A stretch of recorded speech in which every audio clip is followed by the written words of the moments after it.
পড়ালেখা করার চেয়ে ঘুম বেশি ইম্পর্টেন্ট। হ্যাঁ, ঠিকই শুনছেন। আর এটা আমার কথা না, এটা হচ্ছে বিজ্ঞানের কথা। কারণ আমাদের শরীরে যদি 1 ঘন্টা ঘুমেরও ঘাটতি থাকে তাহলে আমাদের ব্রেন 40% কম কাজ করে।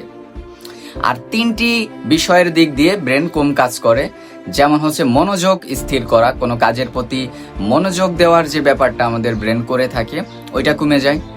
2 নম্বরে আসে স্মৃতিশক্তি, বা তোমার আগে মনে ছিল, হুট করে একটা জিনিস মনে করতে পারতেছো না, তোমার ব্রেন শুধু তোমাকে এইটা সিগন্যাল দিচ্ছে, আরে তুই তো পারতি কিন্তু তোর মনে আসতেছে না।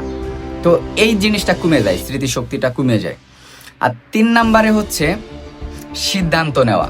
আমরা অনেক সময় কি করি, আমাদের সামনে সিচুয়েশন চলে আসে এমসিকিউর মতো, 4টাই মনে হয় যে সঠিক, কিন্তু আমাদের সিদ্ধান্ত নিতে হয় যে এই 4টার ভিতরে কোনটা রাইট হবে। এই যে একটা সিদ্ধান্ত। আবার লাইফে অনেক সিদ্ধান্তই নেওয়া লাগে, প্রতিটা ক্ষেত্রেই আমাদের চুজ করা লাগে। এই যে সিদ্ধান্ত নেওয়ার যে মস্তিষ্কের কাজটা, এই পাওয়ারও কমে যায়। সো ঘুম খুবই ইম্পর্টেন্ট, কারণ ঘুম যদি ঠিকমতো না হয়, 1 ঘন্টারও যদি ঘাটতি থাকে, তাহলে তোমার এই সমস্যাগুলো হইতে পারে। তাই পরীক্ষার আগে তুমি পড়ো আর না পড়লে সমস্যা নাই, কারণ তুমি লাইফে তো কোনো সময় পড়ছো, এক সময় সারা জীবন তো আর না পড়ে থাকো নাই। পরীক্ষার আগের রাত্রে তুমি পড়ো আর না পড়ো, ঘুমাও। কারণ দেখা গেল তুমি সারা রাত জায়গায় মোবাইল চালাইলে, তোমার ব্রেনটাকে স্লো বানাই তুলে পরীক্ষার খাতায় যে শুধু এটাই ভাববা যে আরে আমার তো এটা মনে ছিল, আরে আমি তো এটা পারতাম।